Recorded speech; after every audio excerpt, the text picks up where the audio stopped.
Bismillahirrahmanirrahim. Assalamualaikum warahmatullahi wabarakatuh.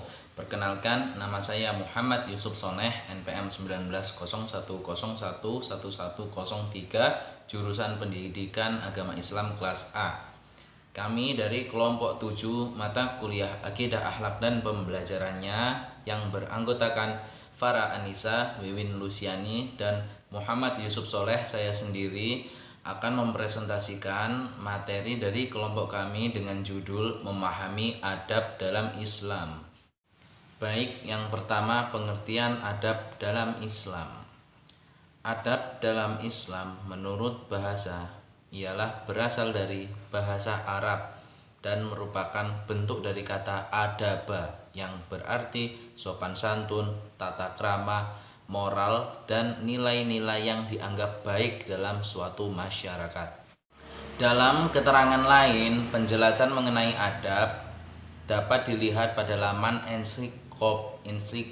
ensiklopedia tasawuf Imam Al-Ghazali. Di situ dikatakan bahwa adab menurut Rasulullah adalah merupakan pendidikan kebajikan yang sangat penting karena ini merupakan bagian dari keimanan seseorang.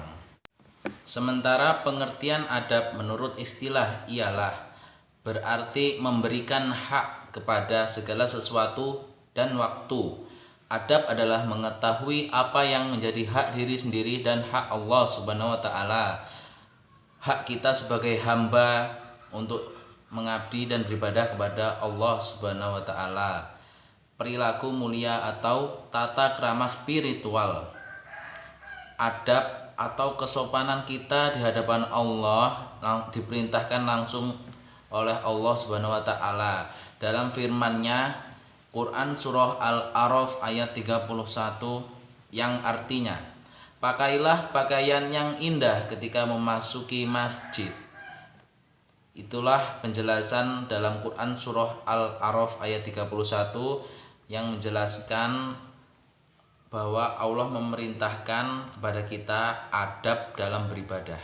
Setelah penjelasan pengertian adab tadi, baik menurut bahasa maupun istilah, yang kedua ialah pembahasan mengenai macam-macam adab dalam Islam. Adapun contoh-contoh adab dalam agama Islam, yaitu yang pertama adab terhadap kedua orang tua, selanjutnya ada adab terhadap guru, ada adab terhadap diri sendiri, ada adab ketika membesuk orang yang sedang sakit, dan adab ketika berpakaian. Dalam presentasi kali ini saya ingin menjelaskan 5 macam adab saja. Yang pertama, adab terhadap kedua orang tua. Adab terhadap kedua orang tua, menghormati dan bersikap santun terhadap orang tua, disampaikan langsung oleh Allah dan Rasul-Nya. Adapun dalilnya dalam Al-Quran dijelaskan dalam Quran surah Luqman ayat 14 yang artinya, dan kami perintahkan kepada manusia untuk berbuat baik kepada dua orang ibu bapaknya. Ibunya telah mengandungnya dalam keadaan lemah yang bertambah-tambah dan menyapihnya dalam 2 tahun. Bersyukurlah kepadaku dan kepada kedua orang ibu bapakmu. Hanya kepadakulah kembalimu. Quran surah Luqman ayat 14. Adapun dalil lain dijelaskan oleh Allah Subhanahu wa taala dalam Quran surah Al-Ahqaf ayat 15. Kami perintahkan kepada manusia supaya berbuat baik kepada kedua orang ibu bapaknya. Ibunya mengandungnya dengan susah payah dan melahirkannya dengan susah payah pula. Mengandungnya sampai menyapihnya adalah 30 bulan. Sementara dalam hadis Nabi Muhammad SAW yang diriwayatkan dari Abu Hurairah radhiyallahu anhu, dia berkata, seseorang datang kepada Rasulullah SAW. Lantas dia bertanya, ya Rasulullah, siapakah yang berhak saya jadikan sahabat atau teman yang baik? Rasulullah Shallallahu Alaihi Wasallam menjawab, ibumu. Kemudian siapa lagi ya Rasulullah? Rasulullah menjawab, ibumu. Kemudian siapa lagi ya Rasulullah? Seseorang itu kembali bertanya. Rasulullah Shallallahu Alaihi Wasallam kembali menjawab, ibumu. Rasulullah Shallallahu Alaihi Wasallam menjawab ibu sampai 3 kali. Namun pada akhirnya seseorang tersebut masih bertanya, kemudian siapa lagi ya Rasulullah? Barulah Rasulullah Shallallahu Alaihi Wasallam menjawab, bapakmu. Hadis riwayat Bukhari dan Muslim. Ibu adalah seseorang yang sangat penting dan berharga dalam hidup kita. Disampaikanlah juga dalam sebuah lagu karya Rhoma Irama, hai manusia, hormati ibumu yang melahirkan dan membesarkanmu. Darah dagingmu dari air susunya, jiwa ragamu dari kasih sayangnya. Begitulah gambaran pentingnya seorang ibu, sampai-sampai dijelaskan dalam hadis tersebut perbandingannya adalah 3:1. Oleh karena itu, marilah kita berbakti kepada kedua orang tua kita, baik ibu bapak, terutama ibu yang telah melahirkan kita dengan susah payah dan mengasihi kita dengan sepenuh hati. Baik, selanjutnya saya ingin membahas adab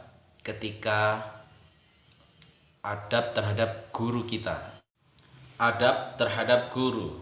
Guru adalah orang tua kedua bagi kita atau orang tua non-biologis yang telah berhasil mendidik kita baik dalam pendidikan formal maupun non-formal. Adapun adab kita sebagai siswa terhadap guru yaitu mendengarkan dan hormat dan patuh kepada beliau. Kemudian selalu bersalaman apabila bertemu dengan beliau dengan mengucapkan salam dan menyapa apabila bertemu di jalan, menanyakan kabar beliau, dan kita harus merasa bahwa semua ilmu yang kita miliki adalah jasa-jasa dari beliau tersebut. Beliau guru-guru kita harus meyakini profesi guru adalah profesi yang sangat mulia. Guru adalah pahlawan tanpa tanda jasa yang harus kita hormati. Kemudian yang ketiga adalah adab terhadap diri sendiri. Sebagai orang yang beriman, kita mempunyai kewajiban menjaga diri sendiri. Adapun adab-adabnya adalah yang pertama, meninggalkan setiap perkara yang dapat merusak kesehatan kita, baik kesehatan jasmani maupun rohani. Kita diwajibkan untuk menjaga diri, menjaga kesehatan, menghindarkan dari hal-hal yang dapat membuat kesehatan kita terganggu, baik jasmani maupun rohani.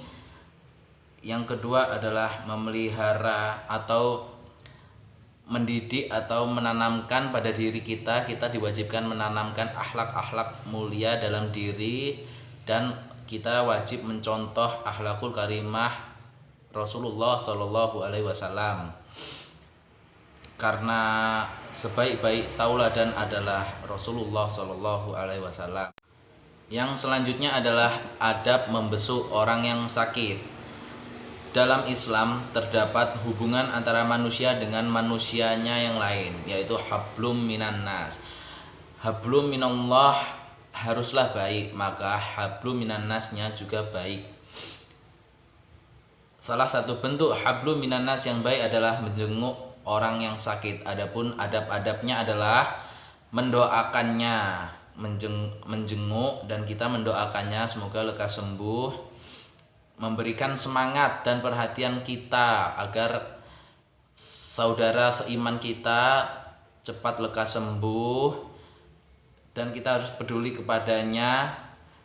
Dan adab membesuknya kita membawakan buah tangan seperti buah-buahan, membawakan makanan, roti atau gandum ketika membesuknya dan mendoakan kesehatannya. Kemudian adab yang kelima adalah adab berpakaian.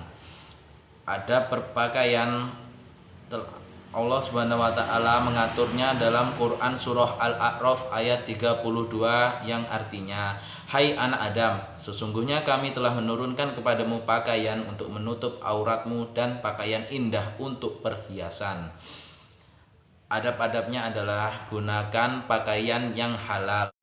Adab selanjutnya ketika berpakaian adalah memulai dari sebelah kanan. Apabila kita memakai baju kemeja atau apapun, memulai dari sebelah kanan. Memakai celana memulai dari sebelah kanan. Yang selanjutnya ketika berpakaian, adabnya ialah mencerminkan diri sebagai pribadi muslim, seperti memakai baju koko dan memakai sarung, dan tidak berpakaian menyerupai orang kafir.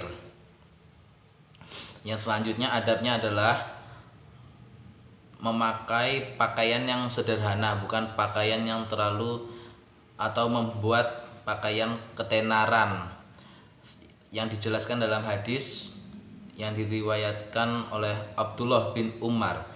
Rasulullah Shallallahu Alaihi Wasallam bersabda, "Siapa yang memakai pakaian syuhrah di dunia, maka Allah akan memberinya pakaian hina pada hari kiamat."